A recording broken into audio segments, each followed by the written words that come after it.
un poco, hoy nos está gobernando, no una vez más, ya son unas cuantas veces, el partido peronista, y una vez más Argentina está en crisis, ¿no? Argentina es uno de los países que ha tenido mayor cantidad de crisis en la historia, y además se han multiplicado las crisis desde los últimos 45 años, ¿no? Que tenemos una crisis prácticamente cada 6 años y medio, estamos teniendo una crisis profunda. Y creo que esta, como además tiene el aditamento de que se multiplica por el problema que es mundial y que ese ya no es culpa de ningún argentino, que es el de la pandemia, pero en este caso vamos a tener una crisis mucho más profunda. Pero antes de llegar a lo que está pasando hoy, me gustaría repasar contigo, que nos ayudes a repasar qué es el peronismo, cómo surgió el peronismo, de dónde es, cuáles son las ideas que el peronismo originalmente trajo a la Argentina, o cuáles son las que adoptó y las fue implementando, y luego cómo fue mutando. Entonces pasemos allí a ver qué pasó, por qué el peronismo, que era de un origen más bien de derecha, pero me gustaría que lo apuntes vos un poco, cómo fue mutando y hoy es algo distinto, ¿verdad? Porque incorporó a una gran cantidad de gente que piensa muy distinto, y hoy tiene una enorme cantidad de un espectro ideológico que va desde la extrema derecha hasta la extrema izquierda, pasando por todos lados, ¿no? Contanos un poco todo ese tema. Bueno, mirá, el tema del peronismo es un tema tan vasto que una hora de charla nos dejaría apenas rasgar la superficie, te diría. Pero ya de movida estamos hablando de peronismo. Vos fijate que cuando hablas del fascismo no hablas de mussolinianismo, y cuando hablas de nazismo, hablas de nazismo, no de hitlerismo, aunque a veces el hitlerismo también se usa. Y esa distinción es muy importante, porque peronismo es Perón, con lo cual Perón era un gran narcisista, un gran oportunista, y cambiaba de ropaje cuando él quería. De hecho, si uno lee Conducción Política, que es uno de los libros que publicó durante su primera presidencia, que era un libro, que era un manual para enseñarle a la nomenclatura del régimen, la filosofía de Perón. Él habla y cuenta que cuando se encontró primero con los líderes sindicales, les empezó a hablar como a ellos les gustaba, es decir, les empezó a hablar con una retórica de lucha de clases, una retórica más bien marxista, y les dijo que iban a ir por el mismo camino. Y él mismo dice en ese manual que si les hubiera dicho otra cosa le hubieran tirado un naranjazo. Pero que él los empezó a llevar, al final los empezó a llevar a los líderes sindicales por el camino que él quería. Algunos obviamente los llevó a rastra, como a Cipriano Reyes, que en el fondo pobre terminó en la cárcel y sufrió torturas, y que fue el personaje que salvó a Perón el 17 de octubre.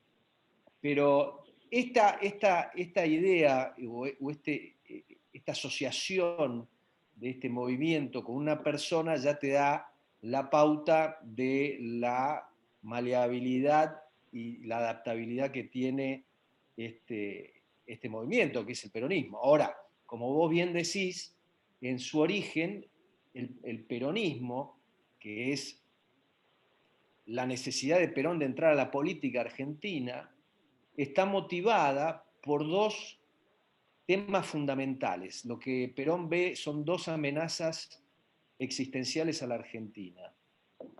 Y como es un gran narcisista, cree que él es el único que las puede confrontar y que es el más capacitado para desactivar estas dos amenazas. Y son amenazas que son inminentes y existenciales. Es decir, que ponen en juego la supervivencia de la nación argentina, entendida de una manera amplia, ¿no?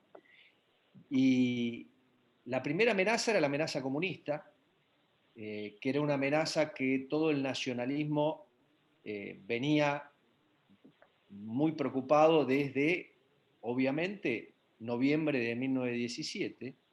Ya habíamos tenido en Buenos Aires el famoso La Semana Trágica, habíamos tenido la represión de los talleres Bacena, que para muchos era ver San Petersburgo en Buenos Aires.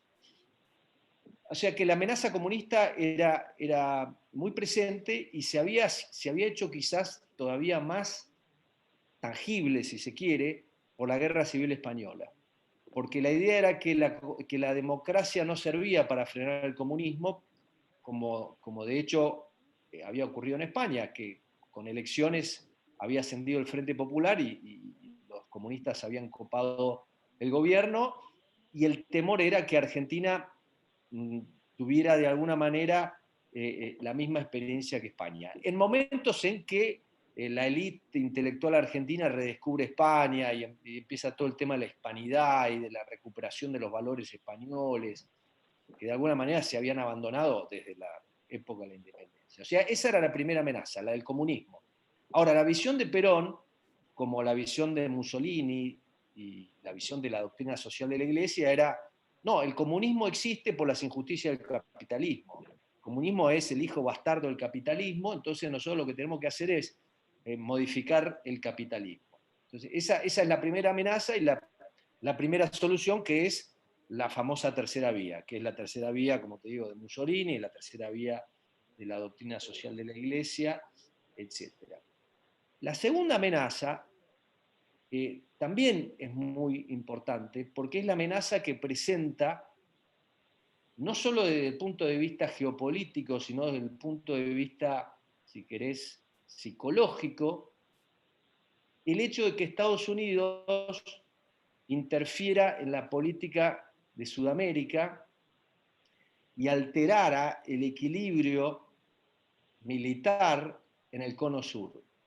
Y esto se produce a partir de la Segunda Guerra Mundial, porque Brasil, en un momento dado, en 1939, decide abandonar y cortar relaciones con el eje y acercarse a Estados Unidos, una estrategia seguida fundamentalmente por el canciller brasileño Sousa Aranha, Oswaldo Sousa Aranha, que llegaba de ser embajador en Washington y que era un hombre muy sensato y que lo convence de Tulio Vargas que Brasil se tiene que aliar con Estados Unidos, y esa alianza se va reforzando a medida que avanza la guerra, y especialmente a partir del 7 de diciembre de 1941, cuando los japoneses atacan Pearl Harbor y Estados Unidos entra de hecho en la guerra. Hitler le declara la guerra a Estados Unidos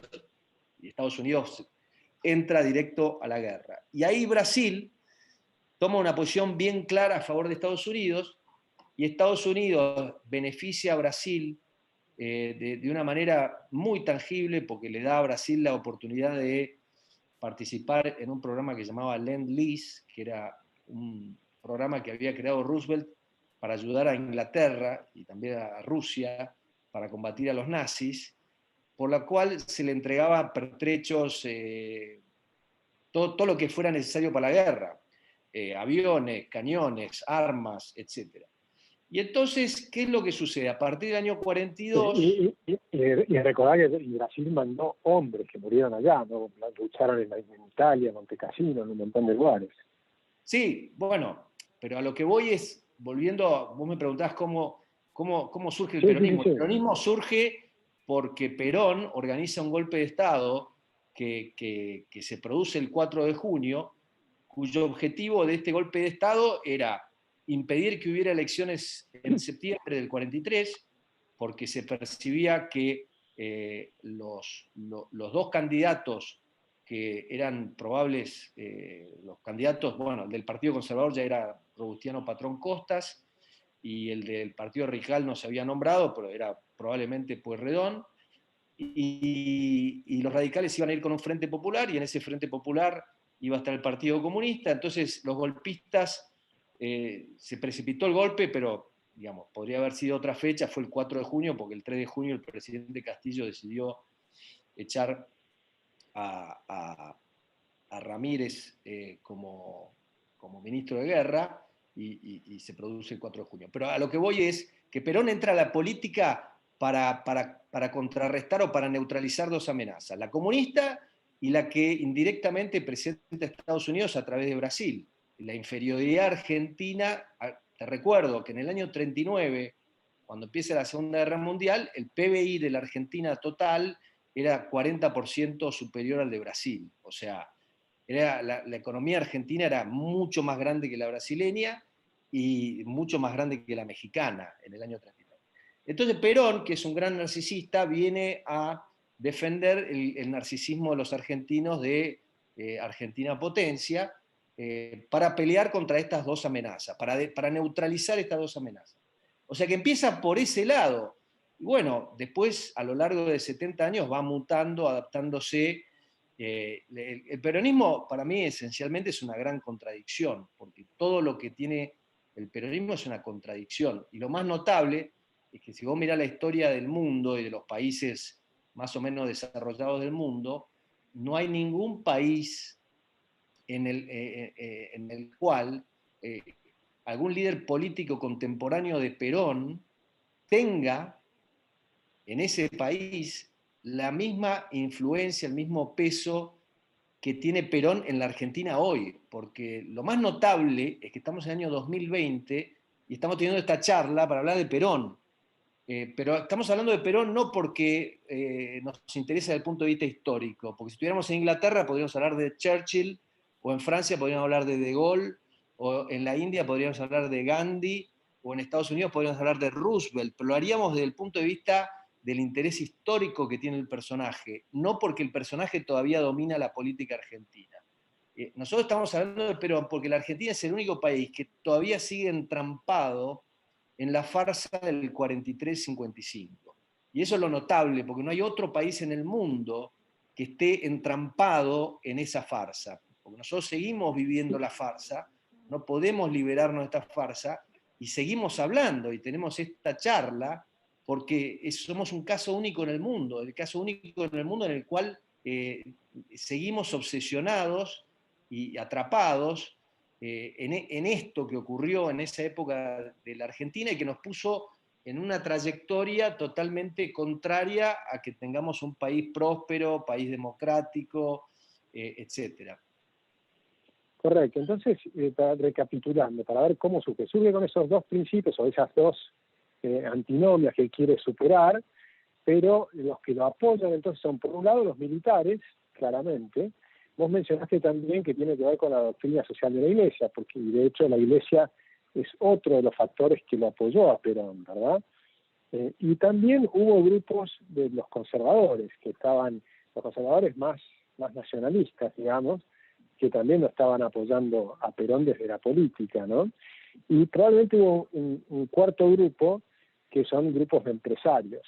O sea, vos estás de acuerdo que esas pueden haber sido las cuatro, y con los sindicatos que ya los nombraste también, como las cuatro patas sobre las cuales el primer peronismo estaba sentado. Mira, las cuatro patas de la mesa que conformaban eso. Yo no estoy tan de acuerdo con lo último que has dicho. Perón, los empresarios fueron totalmente contrarios a Perón. El establishment empresario, la Unión Industrial Argentina, la Cámara de Comercio, es decir, el empresariado... Sí, yo me refiero a algunos grupos que afectaron al peronismo, ¿no? Que surgieron algunos... No, pero yo creo que tenés que distinguir ahí, Agustín. Primero lo que te diría sí, es lo estoy de siguiente. acuerdo. Yo te diría lo siguiente. Primero, Perón llega con el modelo corporativo fascista que él vio en Italia. O sea, Perón lo dice claramente, dice, yo en Italia vi el modelo del futuro, en Alemania vi el modelo del futuro, el modelo corporativista de la Edad Media, pero ayornado a esta era, y ese modelo corporativo necesitaba tener dos patas, una CGT unificada bajo control del poder y una confederación empresaria unificada bajo el control del poder. Y lo que le pasa a Perón es que Perón falla en la construcción del Estado corporativo en la Argentina, porque el empresariado es fundamentalmente contrario a Perón. Lo que sucede es que después, una vez que Perón llega al poder, aplica una serie de políticas económicas autárquicas de protección que favorecen el desarrollo de cierto tipo de industria totalmente ineficiente y además favorecen incluso a quienes se oponían a Perón. Porque te voy a dar un ejemplo. Torcuato Di Tella, que era el empresario industrial, digamos, más exitoso de la Argentina en el año 43, era contrario a Perón.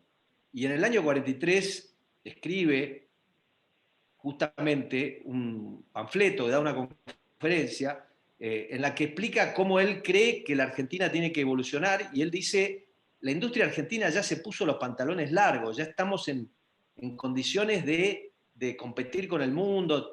Tiene un discurso totalmente contrario a la filosofía peronista, además contrario a la demagogia, es financiador del comité antifascista. Torcuato Di Tella es financiador en Argentina de un comité antifascista, siendo Argentina un país que tenía una comunidad italiana muy importante. ¿Qué es lo que sucede? Siam Di Tella se convierte en una de las empresas más favorecidas por el esquema peronista. ¿Por qué? Porque es fabricante de heladeras, de bienes de consumo durable, electrodomésticos, y todo eso, cuando vos ves la cifra de producción de Siam Di Tella, por ejemplo, cómo multiplica su producción entre el 45 y el 50, por ejemplo, para decirte un número, es tremendo. Entonces, hay empresarios que se benefician de las políticas que aplica Perón. Pero esos empresarios, en el caso particular de Di Tella te aclaro que muere en el año 47, pero Di Tella tiene miedo porque obviamente Perón expropia a sus enemigos, Michel Torino en Salta, a los Bemberg. Sí. Hay varios empresarios que no son obsecuentes con el poder, que sufren las consecuencias de oponerse. Entonces, yo te diría lo siguiente, el principal problema de Perón es que no logra completar, porque Mussolini tiene de aliado a los Agnelli, Hitler tiene de aliado a los Thyssen, Perón no, Perón básicamente confronta, se equivoca, porque le dice a los empresarios, le dice, ustedes tienen que ceder algo para no perderlo todo, porque se viene el comunismo, y lo que pasa es que los empresarios no le creen a Perón. Y además Perón es un arbitrario, es un autoritario, promueve cosas que son totalmente contrarias a la productividad, al orden de las empresas. Entonces, el Estado fascista Perón no lo logra construir, no logra construir el Estado corporativo, porque acordate que en el año 45 el presidente de la Unión Industrial Argentina termina preso, y al igual que el presidente de la Sociedad Rural. Y si vos mirás los afiches de Perón en la campaña del febrero del 46, él dice que la UIA, la Unión Industrial Argentina, es su enemigo, la Cámara de Comercio es su enemigo, es decir, la élite industrial, empresaria argentina, es contraria a Perón. ¿Qué es lo que sucede? Después las políticas peronistas generan un empresariado que se hace adicto, pero ese empresariado, en muchos casos, es contrario a Perón. Pero el sistema sobrevive, y con la caída de Perón, lo que terminan haciendo los sucesores de Perón es completar el Estado corporativo, porque ahí sí, la élite empresaria se incorpora al sistema, porque ya la Argentina tiene un sistema industrial, un sector industrial que es protegido y que no puede funcionar sin un esquema absurdo en el cual los salarios están divorciados de la productividad y son una decisión política, y los empresarios, a cambio de pagar esos salarios, tienen créditos a tasas reales de interés negativas, protección absurda, digamos, los consumidores argentinos quedan rehenes de un sector industrial que produce bienes caros y de mala calidad. O sea que yo te diría que el Estado corporativo, irónicamente, no lo puede terminar de construir Perón, pero sí lo completan quienes vienen después de Perón, porque nadie trata de desmantelar el sistema que había creado Perón. Y de hecho, los sucesores de Perón, en su mayoría, con algunas excepciones, lo que hacen es seguir con este esquema corporativo en donde los salarios ya no son función de la productividad, sino que son decisión política del presidente, digamos. Entonces, digamos que recopilando, Perón empieza con dos bases que son claramente el ejército, también por lo menos una parte importante de la Iglesia Católica. Vos me decís, bueno, tenía los empresarios en contra, aunque luego los fue incorporando algunos e incluso los benefició. De hecho, a través de YPF y otras cosas, terminaron naciendo muchos emporios, ¿no? de económicos a lo largo al lado del Estado, ¿no? Como Roca puede ser con Sí, su pero momento con una cosa Siderza. que quiero destacar. Argentina en el año 43, cuando Perón llega al poder, la industria argentina exportaba el 20% de su producción a Estados Unidos, a Sudáfrica, a toda América Latina, a Suecia. 20% de la producción industrial se exportaba. Y de hecho, en el año 43, entre 20 y 25% de las exportaciones totales del país eran de productos industriales. Lo que quiero Sí, enfatizar es que había un sector industrial en la Argentina que funcionaba, que ok. existía mucho antes de Perón, y que la solución peronista al problema que enfrentaba la Argentina del 43 es una solución totalmente retrógrada y que obviamente nos condena a tener una industria poco competitiva y evidentemente una economía que no crece. Pero lo que sí es cierto es los sindicatos estaban claramente con Perón, desde que Perón toma control del Departamento de Trabajo, reafirma, y el rechazo de la clase empresaria de alguna manera lo empuja a apoyarse cada vez más en los sindicatos.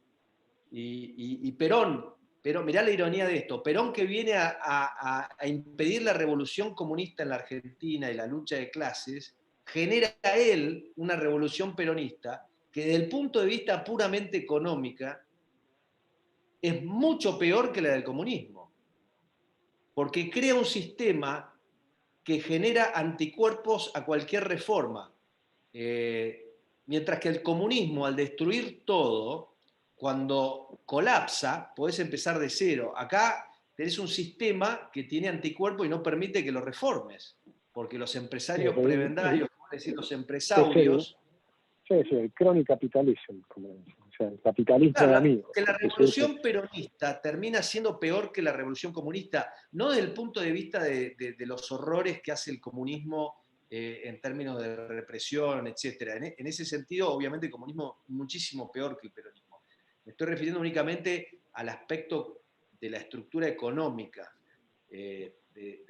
Pensá, por ejemplo, Entonces, es que es cierto, Polonia. la semana pasada me enteré de una cosa muy interesante, que en Santiago del Estero, porque hoy en día las provincias, algunas provincias viven exclusivamente del Estado, pero en esa época la nación no financiaba las provincias.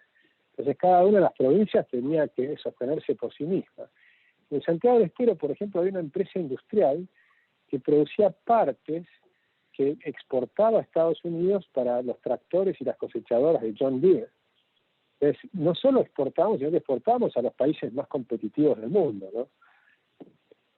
No, Y, de y hecho, el como te otro decía, tema, en el año 43, gran parte de la exportación industrial argentina iba a Estados Unidos. Estados Unidos, de Argentina, lo único que compraba eran productos de cierta elaboración industrial. No compraba trigo ni nada de eso. Compraba, por ejemplo, compraba mucho con la guerra, que Estados Unidos se queda sin poder importar vino, quesos y todas estas cosas que importaba de Francia y de Italia, empieza a importarlas de la Argentina.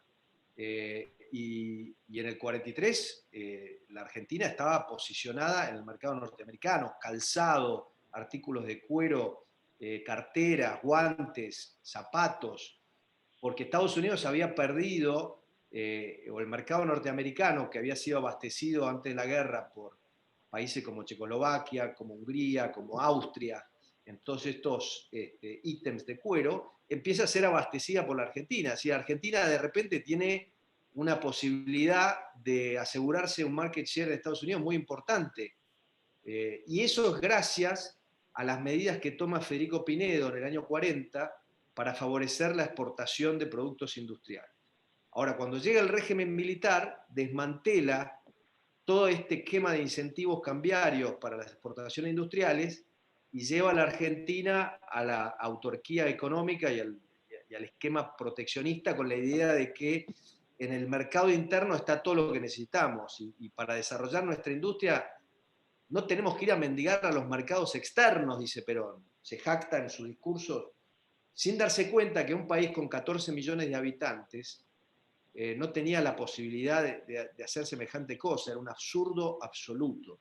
Entonces, es muy cierto lo que vos decís en ese sentido, y creo que lo interesante del peronismo es que se crea un Estado corporativista rengo, pero que esa pata renga la completa los sucesores de Perón, y queda finalmente un Estado corporativista, que es el que todavía tenemos hasta nuestros días, donde... Tal cual. Déjame que avancemos un poquito más, que va avanzando, ya estamos promediando casi la media hora, y sobre la caída de Perón. Pero lo interesante es que de estas patas, bueno, los sindicatos los mantienen, pero los propios militares, que son los que inventaron el Partido Justicialista, ¿no? Y pusieron al general Perón ahí arriba, y digamos, son los que le dan vuelta a la cara junto con la Iglesia. Se pelea con la Iglesia, hay que entender, quiero que nos cuentes un poquito del proceso ese, cómo se dio, que termina quemando las iglesias, ¿no? Como todos saben, cómo se les da vuelta a los propios militares, que lo terminan derrocando. Y después entonces, ¿cómo hace para volver? Y cómo fue esa relación que tuvo desde Puerta de Hierro, desde el exilio en el exterior, los 18 años que estuvo afuera, cómo fue desarrollando, ¿no? Ya no solo con lo que tenía con los sindicalistas, sino también con estos personajes nuevos que empiezan a nacer en la política argentina, que son los terroristas, ¿no? Que en realidad empezaron como guerrilleros, y me refiero, por supuesto, a Montoneros y a Alert. ¿Nos podés elaborar un poquito sobre ese tema? ¿Cómo fue la caída cómo volvió al poder? ¿Cómo vuelve el Perón? Porque ahí es como completa, ahí estamos llegando más a lo que es el peronismo actual, que tiene todas las patas iniciales, pero incorpora a estos nuevos movimientos, ¿no? Sí, mira, hay un libro que yo recomiendo mucho, que es La larga agonía o la larga declinación de la nación católica, de Loris Sanata. Loris Sanata. Es espectacular, es un libro bastante corto, y él explica cómo Perón recupera posiciones con la Iglesia. Y lo interesante acá de lo que estás planteando, hay varios temas muy interesantes que quiero mencionar. Primero, que Perón se enfrenta con un aliado principal, porque en el año 45 el cardenal Copelo dice los católicos no pueden votar a ningún candidato que represente al Partido Comunista. Y en ese caso incluía, obviamente, al principal candidato de la oposición, que era Tamborini, porque el frente que había creado la Unión Cívica Radical incluía al Partido Comunista. O sea que la Iglesia toma partido por Perón, porque el gobierno militar del que Perón había sido parte fue gran parte también de una estrategia de la Iglesia, fue la alianza de la cruz y la espada. Una de las primeras medidas del régimen militar fue reinstituir la educación religiosa en los colegios públicos, la escuela pública. En un país laico, como teníamos educación laica, el régimen militar hace eso y la jerarquía de la Iglesia aplaude. Pero Perón, que era un gran narcisista y tenía, digamos, esas veleidades medias mesiánicas, en un momento dado se empieza a molestar por homilías y sermones de ciertos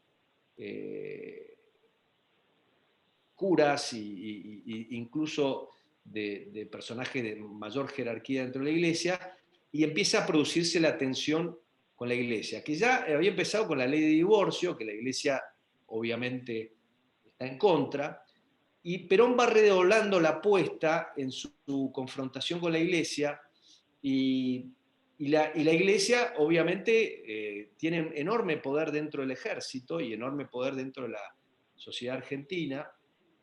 Y en junio del 55 se produce la procesión de Corpus Christi, y se produce un violento represión por parte de la policía, y luego se produce la famosa quema de las iglesias.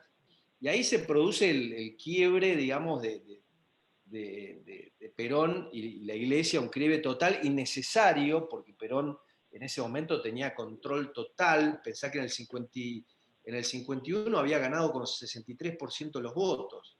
Perón tenía control total de la situación y apuesta todo de una manera muy responsable y termina perdiendo, porque el levantamiento, en el fondo, es un levantamiento de los militares católicos. Lonardi era militar católico. Y Ahora, Sanata lo una pregunta, Emilio. ¿A vos le agregarías a ese análisis que parte de esa cuestión fue también la caída de la economía, que empieza, porque obviamente Perón empieza con el cepo cambiario, empieza a hacer un montón de cosas que empiezan a complicar las exportaciones industriales, empieza a complicar la economía entra en recesión Sí, y pero ya, ya. en el 54 y el 55 la economía se empieza a recuperar. Mira, la economía del primer régimen peronista son 9 años que puedes dividirlo en 3 periodos. 46-48, que es el periodo de fiesta, que es el clásico periodo de fiesta populista, donde es viva la pepa, no hay restricciones, aumentamos los salarios, el campo que pague, es fiesta. O sea, como hay un libro excelente que recomiendo de Félix Luna que se llama La Argentina en una fiesta, que cuenta ese periodo, 46-48. Segundo periodo es 49-51, porque a fin del 48 la economía argentina básicamente está de rodillas. Ahí empieza el primer caso de estrangulamiento externo, digamos, cuando empiezan los famosos ciclos stop-go, que en realidad sería go-stop, yo diría, pero la economía argentina a mediados del 48 empieza a sufrir una crisis externa fenomenal y a principios del 49 Perón lo echa patadas a Miranda y decide pedir algo que era una cosa inconcebible, que es un préstamo a Estados Unidos, al Exim Bank, porque la Argentina no puede importar, sino, y la industria argentina depende de insumos que importa de Estados Unidos. Entonces, del 49 al 51 la economía está en ni fu ni fa, porque Perón sabe que vienen las elecciones, que supuestamente tienen que ocurrir en febrero del 52, y no quiere tomar medidas de austeridad, porque en el 49, cuando lo echa Miranda, lo llama a Gómez Morales, que hasta entonces era un personaje desconocido, pero se suponía que era un tipo bastante sensato, y le dice Gómez Morales, ¿qué es lo que tenemos que hacer? Y Gómez Morales le dice, hay que bajar el gasto del Estado, hay que reducir las empresas. Le dice, básicamente, pongamos sensatez en la economía, pero digamos, con un sabor peronista. Perón lee el informe de Gómez Morales y dice, no, yo esto no lo puedo hacer porque políticamente no puedo hacer. Entonces, ¿qué es lo que hace? Aumenta la represión del régimen y Perón adelanta las elecciones de febrero del 52 a noviembre del 51. Y una vez que gana las elecciones en noviembre del 51, a los 3 meses lanza su plan de austeridad. El primer plan de austeridad de la historia argentina, así llamado plan de austeridad, lo lanza Perón en el 52. Y lo lanza Perón porque él mismo había llegado al límite, la economía argentina estaba de rodillas en el año 49. Entonces, del 49 al 51 te diría que es un periodo tremendo para la economía argentina, que la Argentina queda estancada. Y luego, a partir del 52, con Gómez Morales ya con carta blanca para hacer algunas reformas sensatas, y Gómez Morales siempre era el tipo más ortodoxo del firmamento peronista, obviamente no, distaba mucho de ser liberal, pero era mucho más ortodoxo que Cafiero, que Cereijo y definitivamente que Miranda. Y esas medidas, Perón las acompaña a partir del 53 con un cambio total de política exterior, porque hasta entonces la política exterior argentina era vamos a patotear a Estados Unidos. Y en toda ocasión que podamos vamos a patotear a Estados Unidos.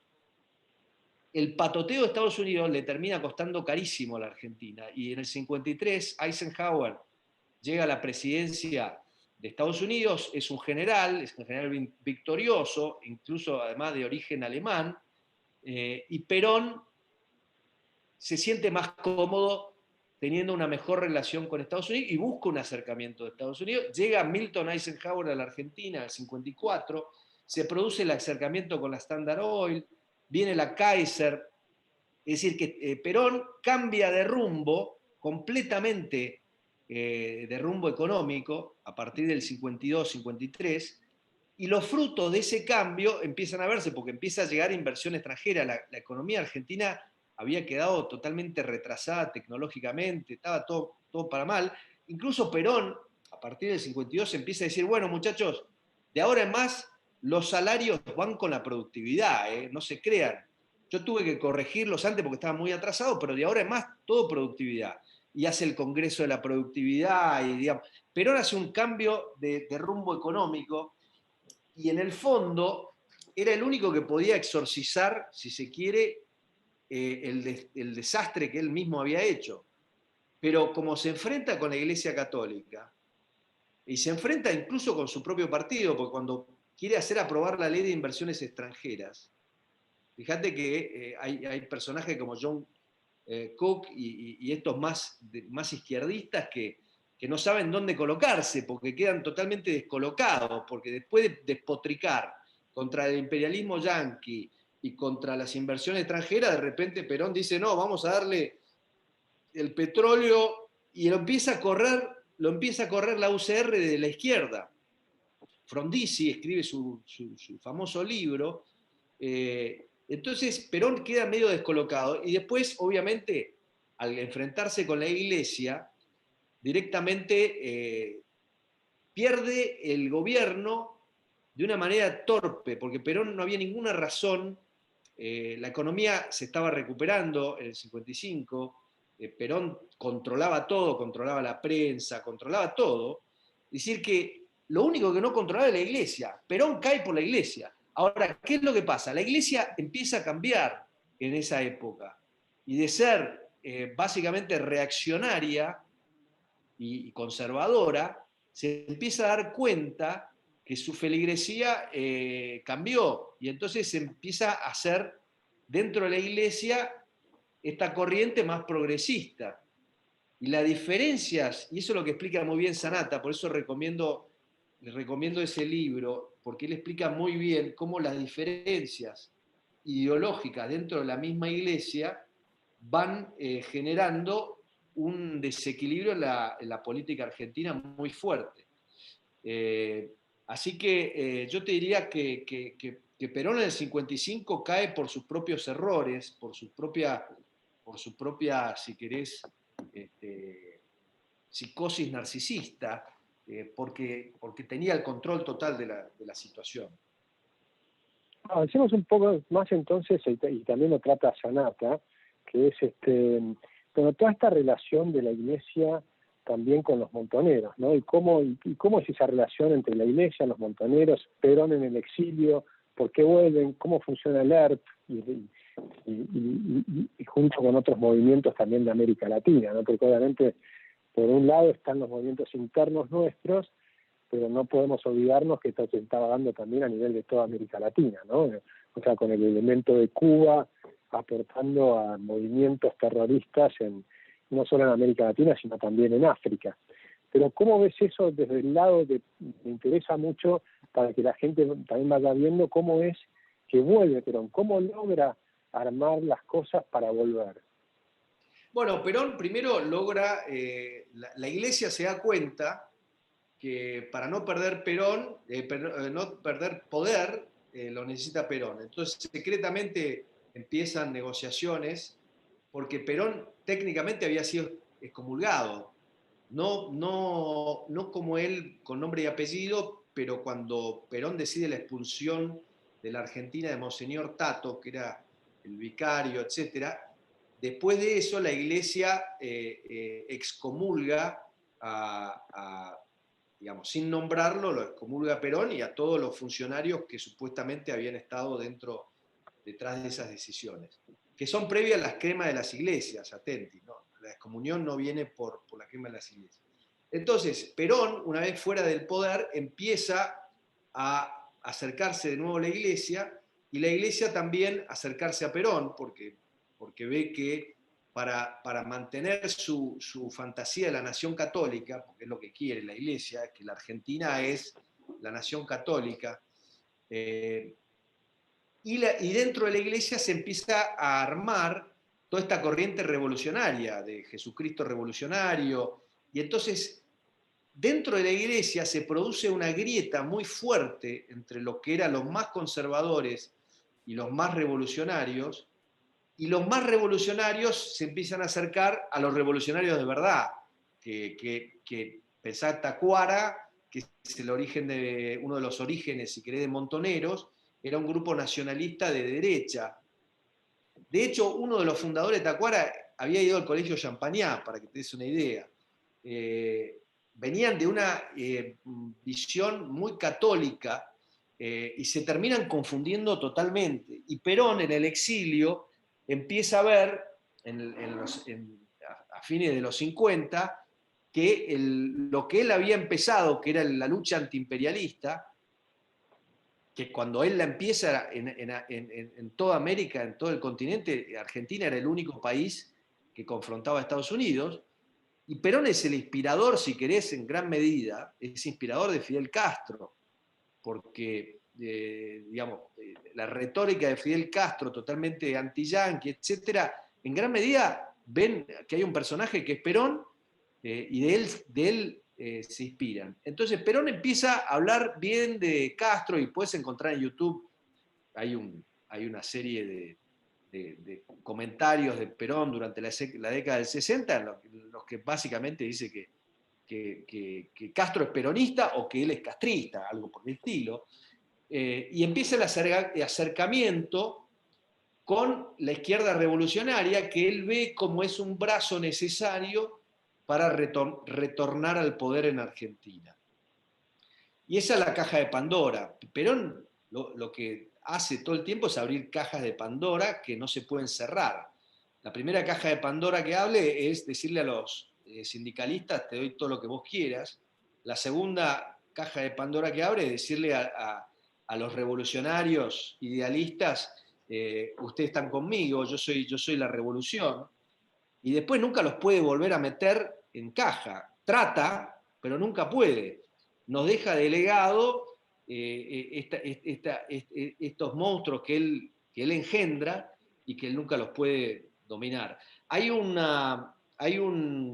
autor inglés que se llama B.S. Naipaul, que escribió un libro que se llama El regreso de Eva Perón, que es absolutamente genial. Lo escribió en el 73, y te lo voy a tratar de poner en la pantalla a lo que dice Naipaul, porque es un diagnóstico muy tremendo de la Argentina. Y es del año 73, pero acá lo voy a poner en la pantalla. Dice: Perón no pudo controlar la Argentina que había engendrado 20 años antes. Había identificado las injusticias de la sociedad y, sin embargo, había hecho que esa tarea necesaria pareciera irresponsable. No había podido reorganizar la sociedad que había socavado.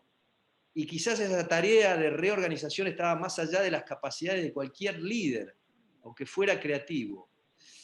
Dice Naipaul, dice: la política de un país refleja una sociedad y una tierra. Argentina es una tierra de saqueo, una nueva tierra prácticamente poblada en este siglo.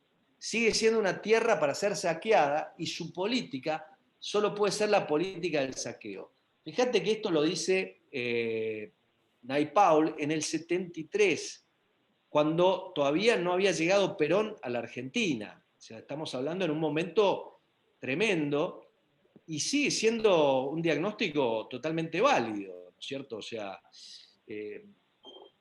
así que creo que lo que vos planteás, Agustín, es muy interesante, que es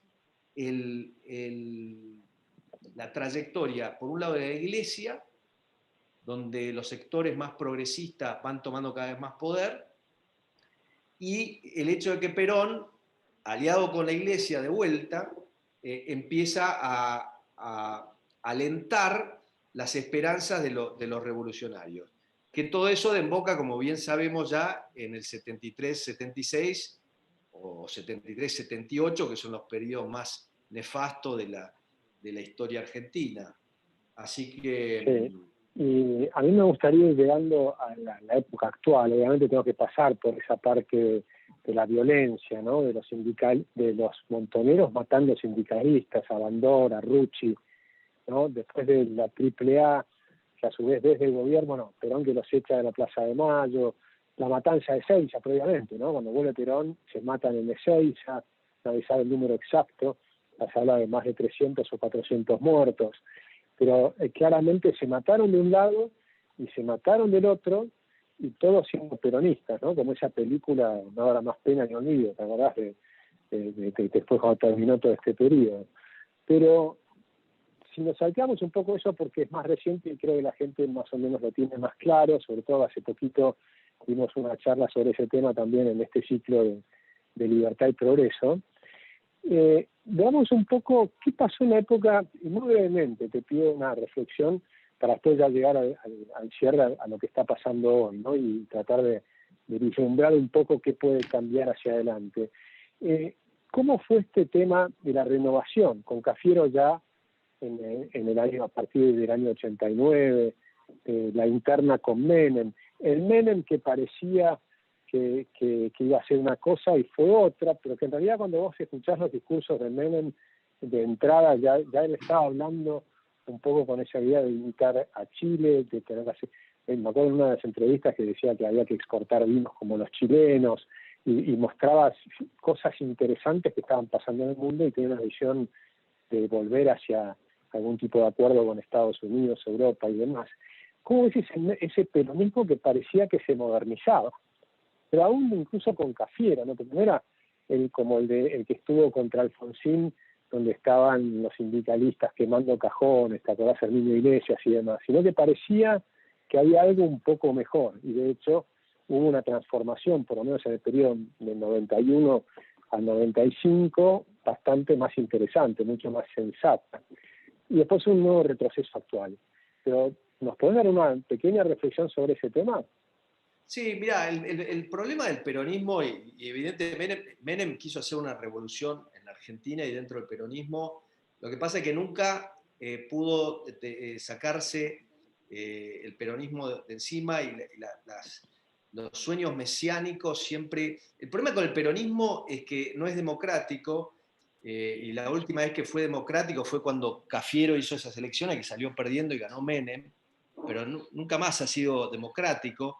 Es un movimiento que por su origen es autoritario, porque sus raíces son fascistas, verticalistas. El verticalismo es parte esencial del peronismo. Entonces, el peronismo es una máquina para llegar al poder, y el partido está controlado por los señores feudales, que son los gobernadores peronistas, y los sindicatos.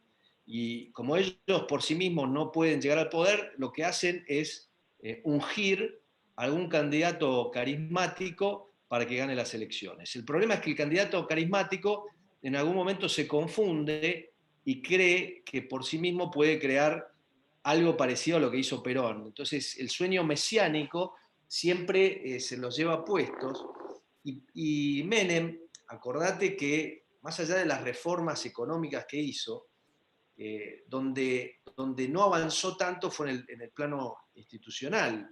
Y ahí es donde De estamos. hecho, retrocedió en ese plano, ¿no? Con la justicia, y Retrocedimos, y retrocedió acordate con que la Constitución incluso del 94. retrocedimos, incluso trató de buscar la tercera reelección, y Duhalde, que tenía sus propias ambiciones mesiánicas, se opuso.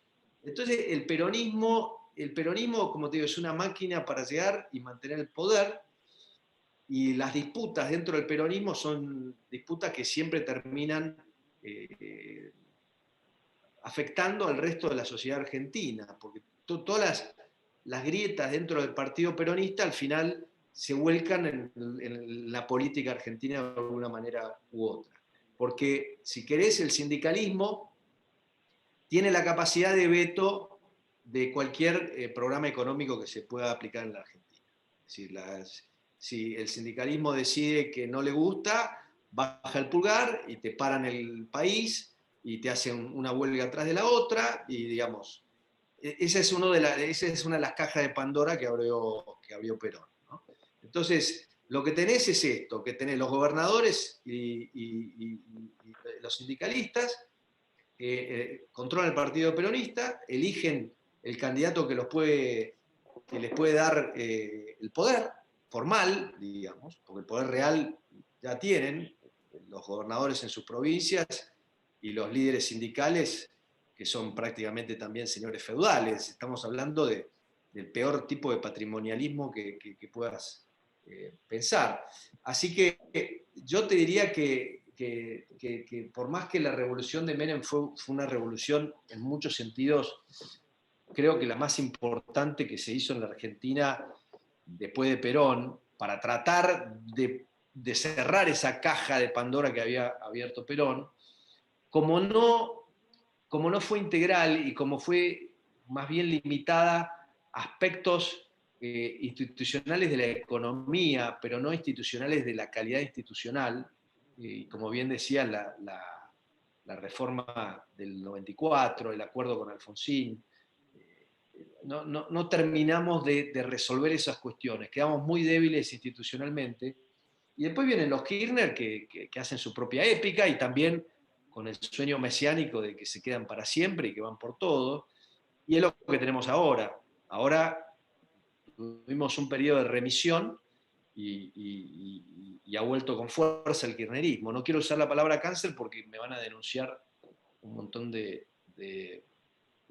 personajes, pero creo que la analogía va al hecho de que se trata de una enfermedad que vuelve y que vuelve con más fuerza.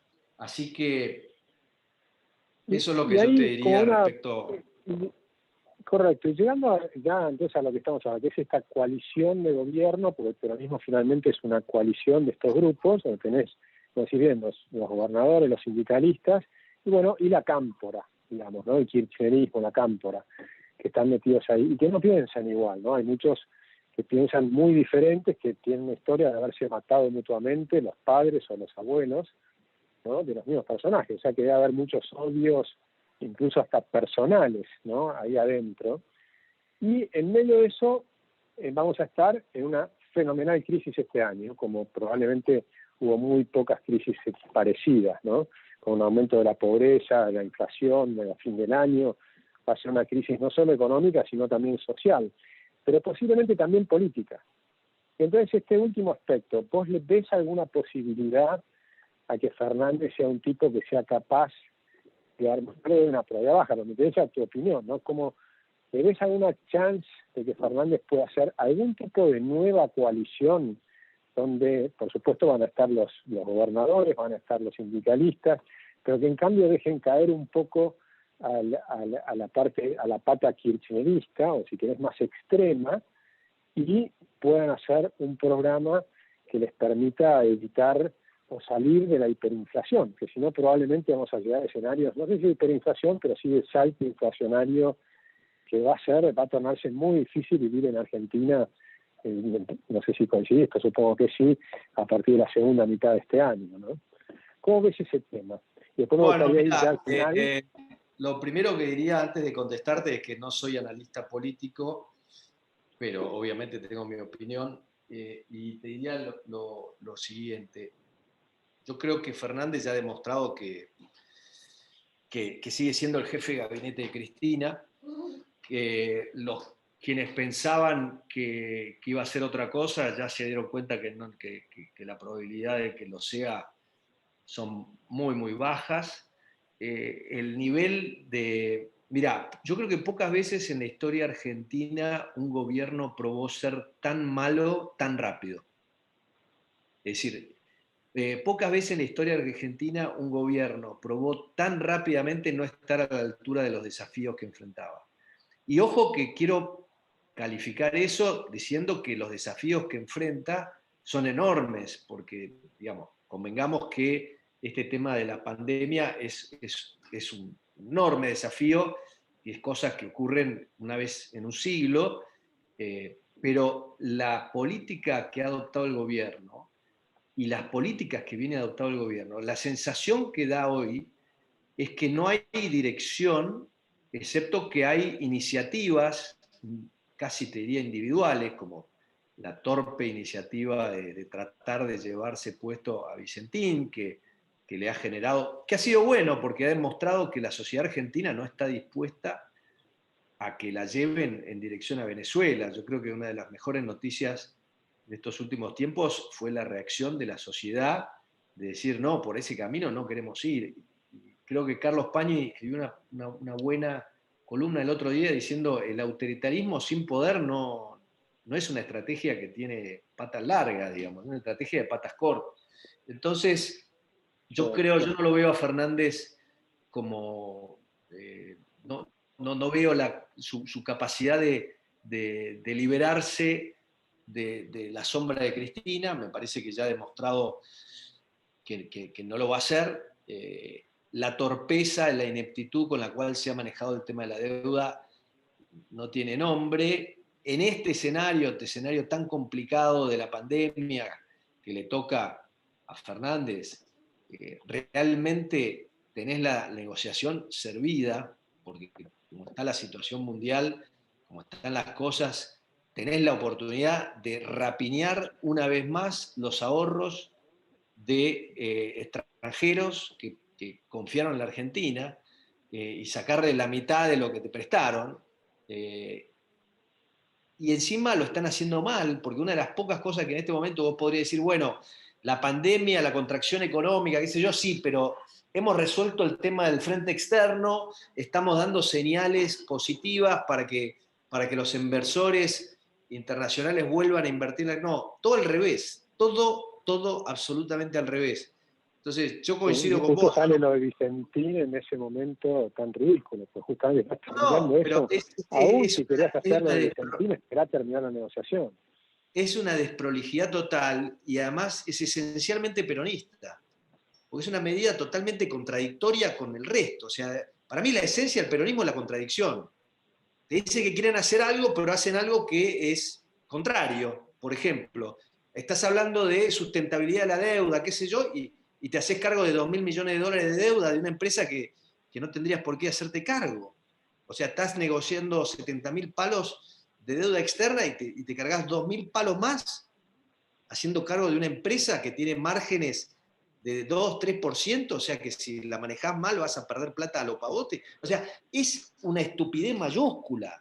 Entonces, cuando vos ves el grado de mala praxis que hay a todo nivel de este gobierno, porque no hay algo que vos digas, o sea, la cuarentena boba, el default bobo, la emisión boba, o sea, estamos en un escenario que si no terminamos en una hiperinflación es porque tenemos una suerte tremenda. Yo realmente no sé si va a una hiperinflación, pero que vamos a una inflación mucho más alta de la que estamos, estando ya entre los 5 países del mundo con más inflación. Claro, porque no es, o sea, pasar del puesto 5 al puesto 2, vamos a quedar abajo de, o al puesto 3, abajo. Zimbabue está en, no sé, 250 por año, Venezuela está en 12.000, no sé cuánto está, y nosotros vamos a terminar probablemente en algún lugar debajo de Zimbabue. Eh, Sí, con 3 dígitos Peleando, seguramente. ¿cómo? Con De tres tres dígitos de dígitos. inflación muy probablemente. Yo creo que la inflación de 3 dígitos es probable. Ojo, ya sabemos cómo reacciona el kirchnerismo cuando sube la inflación. Van a tocar el INDEC, van a tocar los índices, van a poner controles de precios, van a hacer lo de siempre, como para que no parezca que 3 dígitos. Va a romper el termómetro para que no marque fiebre alta, pero ya sabemos, es imposible que no. Bueno, te cuento, Emilio, que ya se nos pasó la hora, me encantó, pero tenemos que abrir algunas preguntas. ¿Tenés unos minutos más para que hagamos algunas preguntas de Tulio que nos pueda haber contado, que nos pueda decir? Desde mi lado, te agradezco muchísimo, es una clase extraordinaria. Yo me encanta hablar contigo porque siempre aprendo cuando hablo contigo, es un placer y creo que los que te están escuchando deben estar de acuerdo conmigo y deben de haber aprendido también un montón. Pero si te parece, si tenés unos minutitos más, les pido a Conrado que nos lea algunas de las Tengo unos preguntas. minutos más y bueno, antes que nada, gracias y espero, gracias también a la audiencia. Les comento, ya que estamos, que yo a algunos les puede llegar a interesar. El viernes a las 10:30 doy un seminario en la UCEMA, que es un seminario sobre un trabajo que hice en honor de José Ignacio García Hamilton, que tiene mucho que ver con la decadencia de Argentina y este gráfico que está ahí en la pantalla, eso es en la UCEMA este viernes a las 10:30 de la mañana. Así que, nada, te quería avisar eso. Excelente, excelente. Eso lo vamos a mostrar también, lo vamos a publicitar. Conrado, ¿estás allí? Hola Agustín, hola Emilio, sí, muchas gracias a los dos, la verdad que el intercambio entre ustedes dos siempre todos aprendemos un montón. Hay preguntas de diferentes épocas del peronismo en la Argentina, creo que por ahí si te interesa Emilio, una de las primeras es acerca de la relación que tuvo Perón con el régimen de Mussolini. Están preguntando si hubo algún hecho que haya comprobado esa relación o ese vínculo que tuvieron. Mirá, yo te diría que la relación más fuerte fue con el régimen nazi, más que con el régimen de Mussolini. Todavía queda pendiente a los historiadores argentinos ir a los archivos de Italia para ver el nivel de, digamos, relación que hubo con Mussolini. Yo lo que te puedo decir es que yo he revisado los archivos de Alemania y me he encontrado con cosas realmente notables. Por ejemplo, al poco tiempo del golpe del 4 de junio del 43, en los 2 meses del golpe del 4 de junio del 43, del cual Perón es uno de los artífices, porque es el líder, junto con el coronel Enrique González, es el líder del GO, Grupo de Oficiales Unidos, que es el grupo que lleva a cabo el golpe, y Perón ocupa posiciones clave dentro del régimen militar. No nos olvidemos, porque Perón ya en el 44 es vicepresidente, secretario de Trabajo, presidente o director del Consejo Nacional de Posguerra, ministro de Guerra, digamos, o sea, cuando la gente dice, no, pero Perón no tuvo nada que ver, no, sí, Perón tuvo todo que ver. O sea, el régimen militar del 43 al 46, Perón tuvo todo que ver.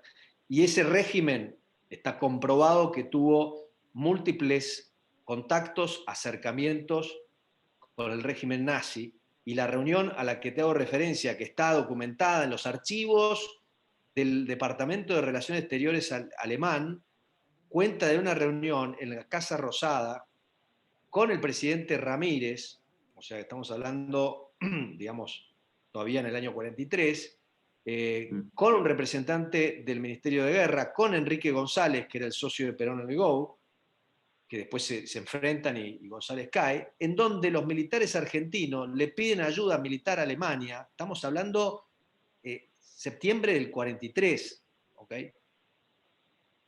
Ya pasó Stalingrado, ya pasó el Alamein, Tobruk, o sea, está claro que Alemania pierde la guerra, ¿no? Y estos militares argentinos le piden ayuda a Alemania militar y sugieren la posibilidad de abrir un frente de guerra en Sudamérica. ¿Ok? Un frente de guerra en Sudamérica para enfrentar a quién, a Brasil y a Estados Unidos, obviamente.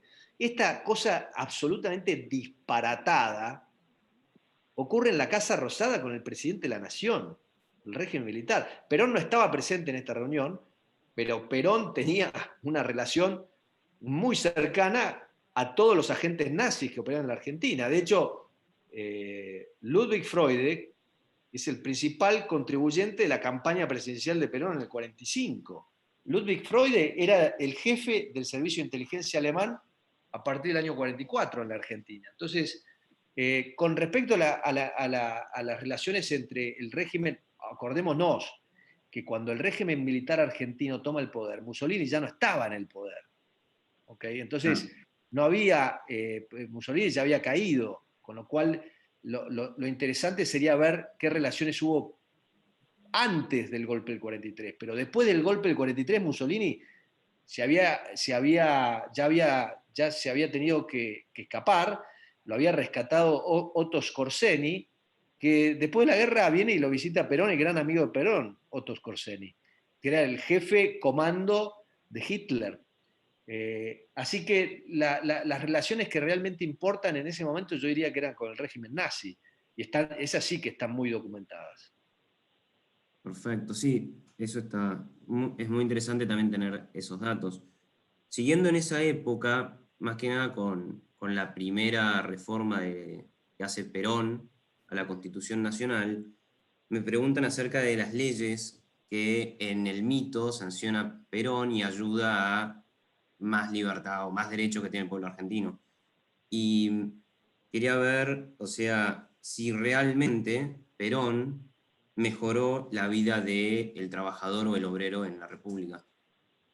Bueno, mira, una manera muy fácil de verlo es dónde están los obreros de la República hoy comparado con los países que nos rodean. ¿Okay? Estamos cada vez peor. Entonces, en realidad Perón perjudicó justamente a los que menos tienen, porque les cercenó la posibilidad de vivir en una sociedad próspera donde pueden progresar y que están condenados a cada vez ser más pobres. Entonces, yo te diría que la idea de que Perón agregó libertades o agregó derechos es una pavada. Te voy a dar un ejemplo muy simple de cómo Perón hizo aumentar los salarios nominales del 46 al 47 de una manera brutal. Bueno, empezó en el 45 con el aguinaldo, que fue el regalo que le pidió a Farrell para la campaña presidencial, pero el gobierno argentino tuvo déficits recurrentes durante el gobierno de Perón que financiaba, emitiendo deuda en el mercado argentino, que era colocada en las cajas de previsión. Con lo cual, para que la audiencia sepa de qué estamos hablando, Argentina durante el primer gobierno peronista tuvo una inflación promedio de 20% anual. Hubo años que fue mucho más alta, otros años al final fue más baja cuando estaba Gómez Morales, pero en promedio durante los 9 años fue 20%. Perón colocaba los bonos del gobierno argentino en la caja de previsión social, que eran las jubilaciones de los trabajadores, y les pagaba 3,5%. Hacé el cálculo, después de 7 años, si tenés una inflación de 20% o de 9 años, ¿cuánto te quedan en términos reales? Es decir, lo que te dio con los aumentos de salarios nominales, te lo sacó con menos jubilaciones porque y con la inflación, haciendo algo mucho peor, que al destruir el mercado de capitales argentino hizo que el Estado argentino, cuando es deficitario, tuviera que monetizar sus déficits, es decir, emitir, porque Perón destruyó el mercado de capitales. En el año 39, para que la audiencia sepa, en el año 39, cuando empiece la Segunda Guerra Mundial, el Estado argentino emitía deuda en pesos al 4, 4,5% anual a 50 años. Y la inflación argentina era de 2, 2,5%. Durante el gobierno peronista sigue pasando lo mismo, pero la inflación era 20%, no 2%. Y los bonos que se colocaban en las cajas de previsión llevaban una tasa de interés del 3%, con lo cual una licuación absoluta que sufrieron los trabajadores, los mismos trabajadores que por un lado creyeron que se beneficiaban. Indudablemente hay que reconocer que en el 46 al 48 el nivel de prosperidad que tuvo el trabajador argentino fue extraordinario. De repente se pudieron comprar heladeras, cocinas, lavarropas, cosas que no estaban, pero fue una cosa totalmente artificial. Fue como gastarnos algo que no teníamos y que después llegó la cuenta, y cuando llegó la cuenta de pagarlo, claro, si a vos te dan una tarjeta de crédito y te dicen andá y comprate todo lo que quieras, y no te dicen que después la tenés que pagar, vas, te compras todo lo que quieras y después volvés y decís, sí, ahora te doy las malas noticias, esto lo vas a tener que pagar vos. ¿Cómo lo voy a tener que pagar yo? Vos me dijiste que no. Bueno, es algo parecido lo que pasó con el peronismo, el primer peronismo. La Argentina era una fiesta, dilapidamos todo, después llega la cuenta y ¿quién la paga? La pregunta del millón que todavía estamos tratando de responder a 2020. Después te hago una última pregunta, Emilio. Por ahí esta es un poco más actual o más referenciada a esta época.